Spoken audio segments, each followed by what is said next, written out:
E o que são as células bacterianas?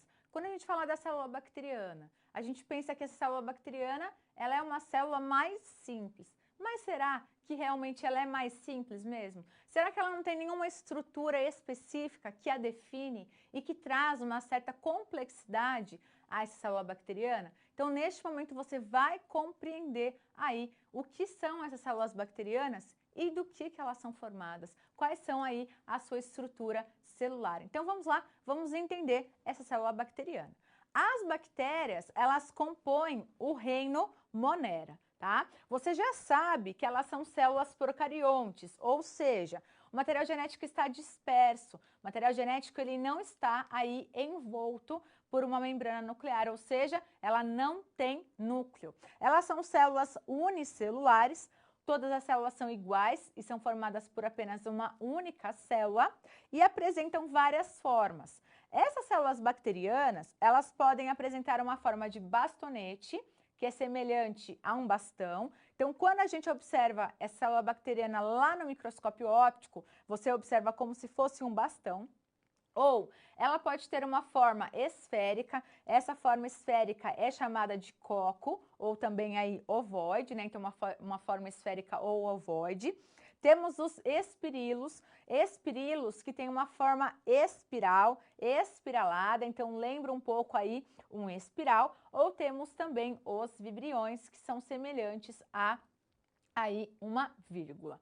Nós temos aqui também essas bactérias podendo viver sozinhas. Então, aqui as bactérias elas podem estar, né, individuais, ou essas bactérias individuais podem formar pares, estando aí de 2 em 2. Então, eu junto aqui um casal, né? Duas células individuais podem estar aos pares. Ou elas podem estar em cadeias, como, por exemplo, uma fila de um banco. Então, todo mundo fica um atrás do outro, tá? Isso a gente chama de cadeia. Ou podem estar em cachos, como, por exemplo, aí um cacho de uva. Então, lembra um arranjo de um cacho de uva.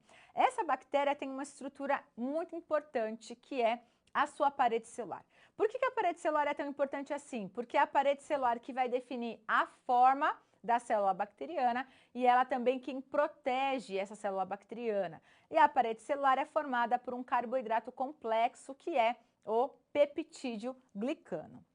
Aqui, essa bactéria, ela se reproduz por fissão binária. O que isso significa? É quando uma célula dá origem a duas células idênticas a ela. Então, a célula mãe se divide e dá origem a duas células filhas, e essas células filhas são idênticas à célula mãe, tanto com relação ao formato, quanto com relação ao material genético, quanto com relação à coloração, tá? Então, quando a gente fala aqui da célula bacteriana, aqui nós temos essa imagem que mostra quais são as estruturas que formam essa célula bacteriana, tá? Então, a bactéria, embora a gente fale que a bactéria ela é uma célula simples, ela não é tão simples assim, por quê? Porque ela apresenta a sua estrutura. E quais são essas estruturas? Então, veja lá, ela tem um nucleóide. O nucleóide é o quê? É esse material genético disperso no citoplasma. Como a gente consegue observar ali, ela não tem uma membrana nuclear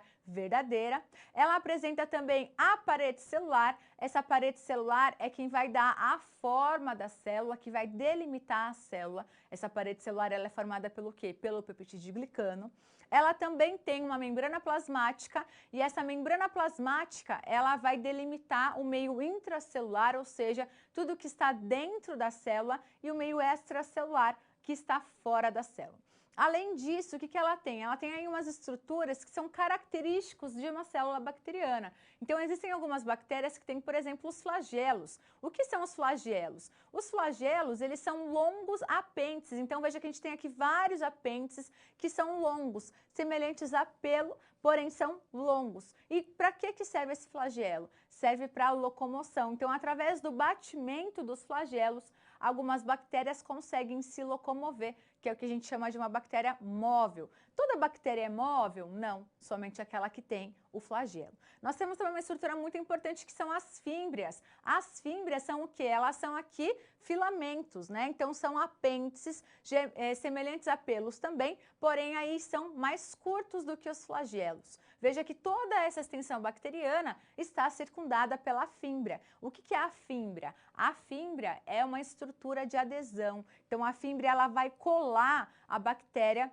à superfície. Me dá um exemplo de uma fímbria, professora. Se a gente pensar na nossa cárie do dente, você pensar quando a gente escova os dentes, a gente remove a cárie? Não. Por que a gente não consegue remover a cárie? Porque a bactéria que causa a cárie, o que ela faz? O Streptococcus mutans, ele tem a presença dessa fímbria e ele acaba aderindo aí no nosso dente, tá? E quando a gente escova os dentes, a gente não consegue tirar. Então, só mesmo ali o dentista com a broca para conseguir raspar ali. Por quê? Porque ele apresenta essa fímbria que é uma estrutura adesiva. Então, aqui, tanto o flagelo quanto a fímbria não está presente em todas as células bacterianas, mas aquelas que tem, ele vai trazer aí uma vantagem seletiva, ele vai auxiliar aquela bactéria em alguma vantagem adaptativa. Algumas bactérias também apresentam o plasmídio. O que é o plasmídio? O plasmídio, ele é um elemento extracromossômico. Então, veja, extracromossômico é além. Essa bactéria, ela apresenta um nucleóide, que é o seu material genético, mas aí ela tem o quê? Ela tem o plasmídio, que é esse elemento extracromossômico, tá? Então, são duas coisas diferentes. Uma coisa é o DNA da bactéria, é o seu material genético, é o que vai ali reproduzir a espécie.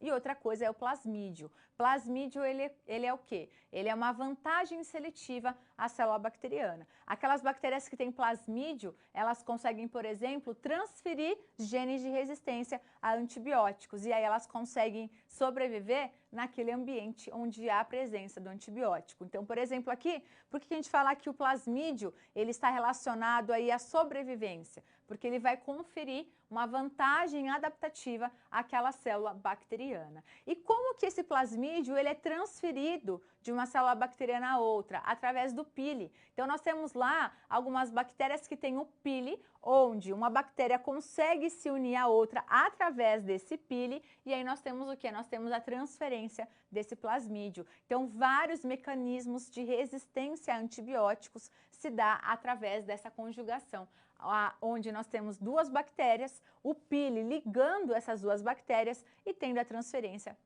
desse plasmídio. Existem ainda algumas bactérias que têm o quê? Que tem aí o glicocálix, né? O glicocálix, ele é uma estrutura, é um revestimento de açúcar que vai envolver essa célula bacteriana. Então, ele vai ali dar esse efeito de proteção, dar esse efeito aí de resistência, por quê? Porque ele vai envolver toda essa célula bacteriana e aí então ele protege essa bactéria contra agentes externos, então como por exemplo ali agentes agressores do meio ambiente. Então veja que só por essa imagem a gente já consegue perceber que embora a gente fale que a bactéria é mais simples, ela não é tão simples assim. Ela apresenta as suas características e essas características são importantes para quê? Para permitir a sua sobrevivência. Então, existem algumas bactérias que serão patogênicas, por quê? Porque tem fator de virulência. E o que é esse fator de virulência? É a capacidade que essa bactéria tem de causar a doença, justamente dada a presença do quê? De um flagelo, de uma fímbria, de um plasmídio, de um pili. Por quê? São todas as bactérias que possuem a mesma estrutura? Não. Tem bactéria que tem flagelo, tem bactéria que não tem flagelo, tem bactéria que tem plasmídio, tem bactéria que não tem plasmídio. Então é importante aí que você compreenda que embora a gente fale que as bactérias são mais simples, elas apresentam uma estrutura importante para a sua sobrevivência, tá certo? E aí vamos entender um pouquinho sobre a parede celular. O que é essa parede celular? Vamos lá.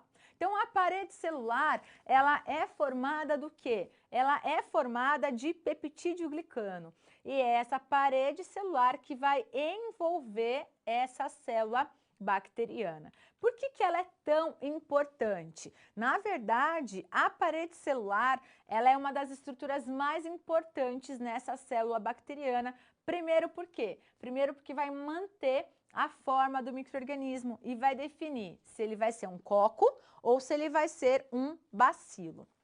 Além disso, ela é uma barreira de proteção contra determinados agentes físicos e químicos. Por quê? Porque envolve ali toda a célula bacteriana. E também em alguns micro-organismos, aqueles micro-organismos patogênicos, ou seja, aqueles micro-organismos que causam doença, os componentes da parede celular, os componentes do peptídeo glicano, vão favorecer a patogenicidade dessa célula bacteriana, tá? Então, do que é formado esse peptídeo glicano? Então, na verdade, o peptídeo glicano nada mais é do que ele é aí um disacarídeo e ele é um disacarídeo repetitivo. O que é um disacarídeo repetitivo? São duas moléculas de açúcar, tá? Uma molécula chamada de NAG, que é o N-acetilglicosamina, que é o marrom, e uma molécula chamada de NAN, que é o N-acetilmurâmico, tá? Que é o rosinha. Então, veja que essa molécula de disacarídeo, ele se alterna. Então, aqui nós temos uma molécula de NAG e uma molécula de NAN. Uma molécula de NAG e uma molécula de NAN. Por isso que a gente fala de disacarídeo repetitivo alternado, tá? E eles são ligados aí por polipeptídeos. Por quê? Nós temos aqui, ó, essa molécula de disacarídeo, então várias moléculas de disacarídeo, e essas moléculas de disacarídeo são ligadas por uma cadeia de polipeptídeos, tá certo? E essa cadeia aí de polipeptídeos vai formar essa rede que circunda e protege a célula bacteriana, formando aí uma estrutura rígida, uma estrutura complexa.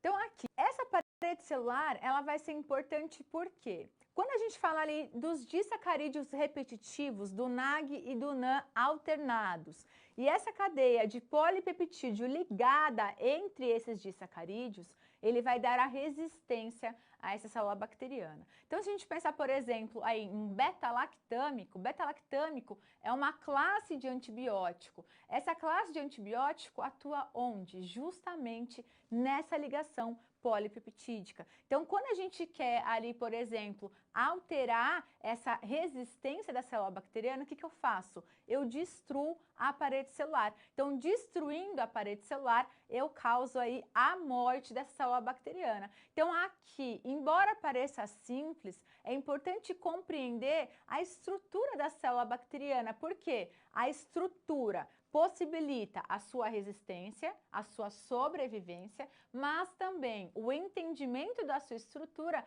nos dá aí formas, nos dá mecanismos de tentar combater essa célula bacteriana. Então, nós temos aí classes de antibióticos que atuam inibindo a síntese da parede celular, como as cefalosporinas, como a penicilina, que vão justamente causar o quê? Que justamente vão desestabilizar essa parede celular, alterando essa ligação polipeptídica. Então, veja quão importante é conhecer essa estrutura da célula bacteriana. E aqui, a parede celular, ela não confere somente a resistência à proteção. Então, você já sabe que ela também é responsável por manter a forma, ou uma forma de coco, uma forma ovoide, ou uma forma de bacilo, que é um bastão.